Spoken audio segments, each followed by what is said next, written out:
Sir ಈಗ honey trap ಏನ್ sir 6 ದಿನ ಆಯ್ತು ಅಂದ್ರೆ ಏನು ಕಂಪ್ಲೇಂಟ್ ಕೊಡ್ಬೇಕಲ್ರಿ. ಅಲ್ಲ ಏನಕ್ಕೆ ಸರ್ ಪದೇ ಪದೇ ಹೇಳ್ತಾ ಇದ್ದೀನಿ, ಕಂಪ್ಲೇಂಟ್ ಕೊಡ್ಬೇಕು.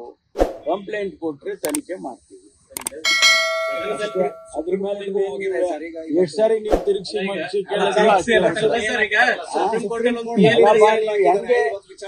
ಹಿಂದ್ಗಡೆಯಿಂದ ಕೇಳಿದ್ರು ಅಷ್ಟೇ, ಮುಂದ್ಗಡೆಯಿಂದ ಕೇಳಿದ್ರು ಅಷ್ಟೇ. ಅದು ಇವತ್ತಿದೆ ಅಲ್ಲ, ನೋಡೋಣ ಏನ್ ಜಡ್ಜ್ಮೆಂಟ್ ಏನ್ ಬರುತ್ತೆ ಅಂತ ನೋಡೋಣ. ಈಗ ಅವರು ಜವಾಬ್ದಾರಿ ಇದೆ, ರಾಜಣ್ಣ ಅವರಿಗೆ ಕಂಪ್ಲೇಂಟ್ ಕೊಡ್ಬೇಕಾಯ್ತು. ಅದಕ್ಕೂ ಮುಂಚೆ ಸದನದಲ್ಲೇ ಈ ವಿಚಾರ ಪ್ರಸ್ತಾಪ ಮಾಡಿದ್ರು.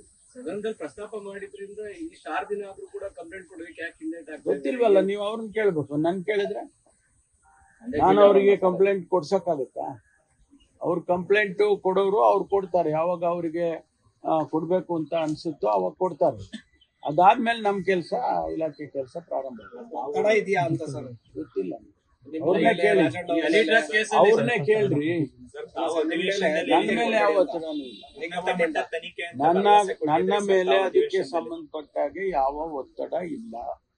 ಅವರಿಗೆ ಕಂಪ್ಲೇಂಟ್ ಕೊಡ್ಲಿಲ್ಲ ಅಂತಂದ್ರೆ ಅವ್ರನ್ನ ಕೇಳ್ಬೇಕು. ನೀವು ಕಂಪ್ಲೇಂಟ್ ಕೊಟ್ರೆ ತನಿಖೆ ಪ್ರಾರಂಭ ಆಗುತ್ತೆ. ಸ್ವಪಕ್ಷದವ್ರು ಇದಾರೆ, ಅದಕ್ಕೆ ಕಂಪ್ಲೇಂಟ್ ಆಗ್ತಾ ಇಲ್ಲ. ಗೊತ್ತಿಲ್ಲ, ಅದೆಲ್ಲ ನಂಗೆ ಗೊತ್ತಿಲ್ಲ. ವಿಪಕ್ಷದವ್ರು ಇದ್ದಾರೆ, ಎಷ್ಟೊತ್ತಿಗೆ ಒಂದು SIT ನನ್ನ ಕೆಲಸ ಏನು, ತನಿಖೆ ಅನೌನ್ಸ್ ಮಾಡಿದ್ದೀನಿ. ಹೌದಾ, ಮುಖ್ಯಮಂತ್ರಿಗಳು ಅದಕ್ಕೆ ಚರ್ಚೆ ಮಾಡಿ ಯಾವ ರೀತಿ ತನಿಖೆ, ಯಾವ ಮಟ್ಟದ ತನಿಖೆ ತೀರ್ಮಾನ ಮಾಡಬೇಕು. ಅದು ಯಾವಾಗ ಸಾಧ್ಯ ಅಂದ್ರೆ ಕಾಸ್ ಆಫ್ ಆಕ್ಷನ್ ಬೇಕಲ್ಲ, ಅದಕ್ಕೆ ಕಂಪ್ಲೇಂಟ್ ಬಂದ್ರೆ ಮಾಡ್ತಾರೆ.